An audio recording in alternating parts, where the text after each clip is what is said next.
इस वीडियो में हम बात करेंगे इकोनॉमिक डेवलपमेंट की।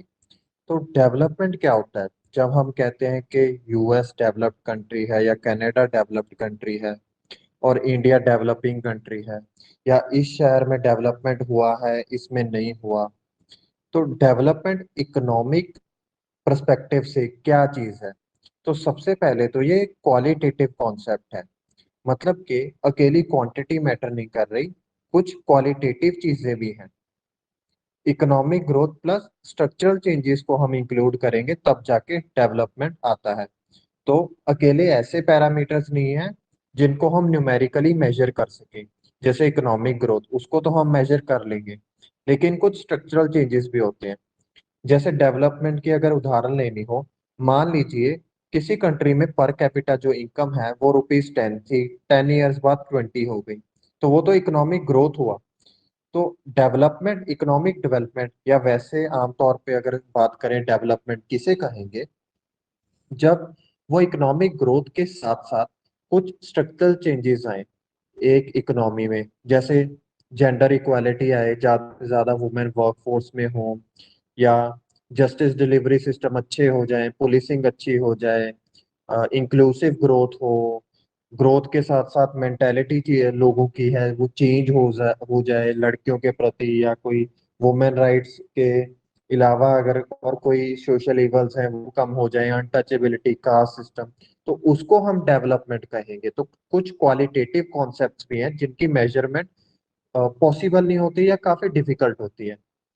लेकिन आमतौर पे जब हम कंपेयर करते हैं कंट्रीज को, तो डेवलपमेंट के लिए पर कैपिटा इनकम, जो कि एक क्वांटिटेटिव कॉन्सेप्ट है, उसको हम लेके आते हैं। वो काफी पॉपुलर और यूजफुल एट्रीब्यूट है, और उससे ही हम डेवलपमेंट पे चर्चा कर लेते हैं और कंट्रीज को कंपेयर कर लेते हैं। जैसे कि आईएमएफ और वर्ल्ड बैंक की, ये क्या है, ऑर्गेनाइजेशंस हैं, और ये रिपोर्ट्स देती रहते हैं। तो उन रिपोर्ट्स में जब ये क्लासिफाई करते हैं कंट्रीज को, तो $12,000 के आसपास इनका एक क्राइटेरिया है कि इससे ज्यादा इनकम हो तो हम कहेंगे रिच कंट्री। फिर मिडिल इनकम कंट्रीज होती हैं, कुछ लोअर मिडिल इनकम, तो वो पर कैपिटा इनकम के हिसाब से डेवलपमेंट कंसीडर कर देते हैं। लेकिन इसके कुछ और इंडिकेटर्स भी हैं जो डिफरेंट डिफरेंट बॉडीज यूज कर सकती हैं, या लोग सोचते हैं, इकोनॉमिस्ट सोचते हैं कि उसको डेवलपमेंट के साथ रिलेट किया जा सकता है। जैसे इन्फेंट मोर्टेलिटी रेट, कि कितने बच्चे हैं जो 1 साल की उम्र से पहले ही मर जाते हैं पर 1000 बर्थ्स। तो ये डेवलपमेंट का क्राइटेरिया हो सकता है। ऑब्वियसली जहाँ पे ये आईएफआर रेट या आईएमआर रेट जो है, इन्फेंट मोर्टेलिटी रेट, ज्यादा होगा, वो कम डेवलप्ड जगह है। जहाँ पे ये कम होगा वो डेवलपमेंट वहाँ ज्यादा है। मैटरनल मोर्टेलिटी रेट, कि 1 लाख औरतों में से कितनी मर जाती हैं बच्चों को जन्म देते समय। लिटरेसी रेट आ गया। भारत में हम डेफिनेशन क्या रखते हैं कि 7 साल से ऊपर के जो लोग हैं उनमें से कितने परसेंटेज जो लोग हैं उनको किसी भी भाषा में रीड राइट अंडरस्टैंड, ये तीन चीजें आती हैं। तो पढ़े लिखे लोग कितने हैं। लिटरेसी रेट जहां भी ज्यादा होगा हम कहेंगे वहां डेवलपमेंट हुई है। नेट अटेंडेंस रेशो, कि किसी भी एज ग्रुप के जो बच्चे हैं, जैसे 6 से 10 साल के जो बच्चे हैं, उनमें से कितने परसेंटेज स्कूल जा रहे हैं। इससे मिलता जुलता है ग्रॉस एनरोलमेंट रेशो, कि कितनी एनरोलमेंट है एक स्पेसिफिक लेवल ऑफ एजुकेशन में, अगर पॉपुलेशन की बात करें। जैसे मान लीजिए किसी देश में 6 से 14 साल के बच्चे हैं 1 लाख, तो फर्स्ट टू एट्थ क्लास ये कॉरस्पॉन्डिंग है एज ग्रुप के। ज्यादातर ये होगा आमतौर पे कि 6 से 14 साल के जो बच्चे हैं वो फर्स्ट क्लास में, सेकेंड, थर्ड, एट्थ तक पढ़ेंगे। तो हम अनुमान लगाएंगे कि फर्स्ट से एट्थ तक कितने बच्चे पढ़ते हैं। अगर 96,000 बच्चे पढ़ रहे हैं, तो हम कहेंगे कि gross enrolment ratio first to eighth का उस देश में है 96%। और कभी कभी ये 100% से ज्यादा भी होता है, क्योंकि ऐसा हो सके जो बच्चों को 9th 10th में होना चाहिए वो 7th 8th में अटके हुए हैं, फेल हो गए। या कुछ लोग, कुछ बच्चे थे एलकेजी यूकेजी में, वो प्रमोट होके फर्स्ट सेकंड में चले गए, उनके माँ बाप ने प्रमोट कर दिया, या वो होशियार थे, ठीक है, तो उनकी वजह से वो जो ग्रॉस एनरोलमेंट रेशियो है 100% से ज्यादा हो सकता है।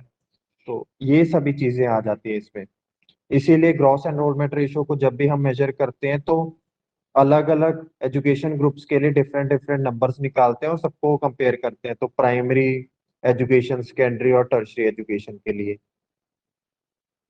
फिर हम बात करते हैं ह्यूमन डेवलपमेंट रिपोर्ट। इसे एक ऑर्गेनाइजेशन छापती है, यूनाइटेड नेशंस डेवलपमेंट प्रोग्राम। तो ये काफी इंपॉर्टेंट है जो ह्यूमन डेवलपमेंट रिपोर्ट है। ये भी डेवलपमेंट कंसीडर करती है और कंट्रीज को कंपेयर करती है। तो ये तीन इंडिकेटर लेके चलते हैं: education level, per capita income और हेल्थ स्टेटस। तो ये तीन चीजों पे इनका फोकस होता है। और ये ह्यूमन डेवलपमेंट इंडेक्स बनाते हैं हर साल, हर कंट्री का बनाते हैं ये। तो एचडीआई काफी पॉपुलर है, आपने टीवी पे भी सुना होगा, मीडिया में ये आता रहता है, वर्ड चर्चित रहता है काफी। ये एक कंपोजिट इंडेक्स है।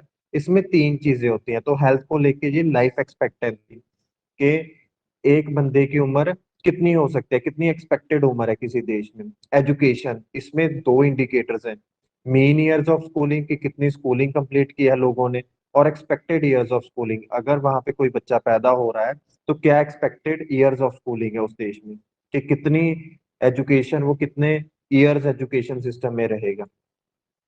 Gross national income, purchasing power parity, per capita. तो वो इनकम भी मेजर करते हैं, जीएनआई से पर कैपिटा इनकम मेजर करते हैं। तो इन तीनों इंडिकेटर्स अगर ले लें 1 2 3, तो उनका एक कॉम्पोजिट इंडेक्स बनाते हैं और एचडीआई स्कोर्स क्रिएट करते हैं। इससे वो 4 कैटेगरीज ऑफ ह्यूमन डेवलपमेंट में कंट्रीज को बांट देते हैं: very high HDI, high development index, average या मॉडरेट आ गया, और लो आ गया। तो इंडिया अभी मॉडरेट में है, वेरी हाई में नॉर्वे, स्वीडन, फिनलैंड इस तरीके के देश हैं, और लो में काफी जो गरीब देश हैं जैसे चाड हो गया, नाइजर हो गया, वो देश आ जाते हैं। जिस भी कंट्री का स्कोर हायर हुआ एचडीआई में, तो ये समझा जा सकता है वहां पे लाइफ स्पेन ज्यादा है, बड़ा है, एजुकेशन लेवल ज्यादा है, वहां पे इनकम लोगों की ज्यादा है। और किसी भी देश का एचडीआई विकिपीडिया पे मिल जाता है, अगर किसी भी कंट्री का नेम सर्च करते हैं जो पहला टेबल आता है उसमें एचडीआई का स्कोर लिखा होता है। तो इससे हम अंदाजा लगा सकते हैं कि ये कितना पॉपुलर इंडिकेटर है डेवलपमेंट को मेजर करने का। फिर हम बात करते हैं परचेजिंग पावर पैरिटी का जो कॉन्सेप्ट है। तो हम पर कैपिटा इनकम को लेके चले थे, काफी पॉपुलर एट्रीब्यूट है, और ये इंडिकेटर एचडीआई भी यूज करता है। तो एक इंडिकेटर उसका ये है। तो वो परचेजिंग पावर पैरिटी क्या है? तो इनकम हम ऐसे नहीं मेजर करते कि आपकी कितनी इनकम है पर ईयर, वो हमने मेजर कर ली तो ठीक है। हम ये भी देखना पसंद करेंगे कि करेंसी की परचेजिंग पावर क्या है। तो पीपीपी अप्रोच में हम कंपेयर करते हैं करेंसीज को बास्केट ऑफ गुड्स अप्रोच के द्वारा। तो हम ये देखते हैं कि वो करेंसी कितनी गुड्स खरीद सकती है उस देश में। तो मान लीजिए $1 की कीमत अभी है 75 रुपए। तो अगर यूएस में $100 है, $100 उनका अगर पर कैपिटा इनकम है, तो क्या हम ये कहेंगे कि अगर 7500 रुपीज है पर कैपिटा इनकम इंडिया की, तो दोनों देश बराबर हैं? ऐसा नहीं है। हम basket of goods approach follow करते हैं, क्योंकि हर देश में प्राइस लेवल्स डिफरेंट होते हैं। जो चीज इंडिया में सस्ती है वहां महंगी हो सकती है, तो प्राइस लेवल वेरी करते हैं। जैसे कि हम ब्रेड की उदाहरण ले, तो मान लीजिए यूएस में 60 सेंट्स में मिल जाता है, तो उसको अगर करेंसी में कन्वर्ट करें तो 45 रुपीज हुआ। तो उसमें एक ब्रेड का पैकेट आ जाता है। और भारत में वही ब्रेड का पैकेट है ₹20 का। तो हम ये कह सकते हैं, अगर परचेजिंग पावर कंपेयर करें, तो असल में जो $1 है वो 33 रुपीज के बराबर आ रहा है। अगर $1 आपके पास यूएस में है और 33 रुपीज आपके पास इंडिया में, तो आप सेम लेवल ऑफ इनकम पे हैं। ऐसा नहीं कि $1 और 75 रुपीज इंडिया में ये बराबर है, कि $1 आपके पास है यूएस में और 75 अगर इंडिया में, तो आप बराबर स्टैंडर्ड ऑफ लिविंग है, नहीं। क्योंकि इंडिया में चीजें सस्ती हैं। तो इसके लिए हम बास्केट ऑफ गुड्स अप्रोच को लेकर पीपीपी एक फॉर्मूला के थ्रू आते हैं, और वो बेटर मेजर कर सकता है इनकम्स को। फिर इससे रिलेटेड कॉन्सेप्ट है सस्टेनेबल डेवलपमेंट। ये काफी इंपॉर्टेंट कॉन्सेप्ट और न्यू कॉन्सेप्ट है, ये 1990s में काफी फेमस हुआ। इसमें हम ये देखते हैं जो हम डेवलपमेंट कर रहे हैं, क्या इसको हम कंटिन्यू रखते हैं 30 साल, 40 साल, 50 सालों के लिए, और क्या वो कंटिन्यू रह सकती है? क्योंकि ऐसा हो सकता है हम रिसोर्सेज इतने लगा रहे हैं कि 50 साल बाद फ्यूचर जनरेशन के पास कोई रिसोर्सेज बचे ना, या उनकी इनकम ग्रोथ उतनी ना हो पाए। तो जैसे ग्राउंड वाटर एक्सट्रैक्शन की अगर बात करें तो पैडी लग रहा है पंजाब हरियाणा और वेस्टर्न यूपी में। हम कहते हैं पैडी की वजह से काफी इनकम इंप्रूवमेंट हुई, काफी विकास हुआ। तो क्या ये सस्टेनेबल डेवलपमेंट है? ये रिसोर्स रिच तो नहीं बना रहे पंजाब हरियाणा को, क्योंकि पानी डिप्लीट हो रहा है। तो सस्टेनेबल डेवलपमेंट भी एक इम्पॉर्टेंट कॉन्सेप्ट है डेवलपमेंट का, और हमें ये देखना चाहिए कि हमारी जो डेवलपमेंट है किसी भी देश की, किसी भी खित्ते की, जहां से भी हम बिलोंग करते हैं, सस्टेनेबल हो।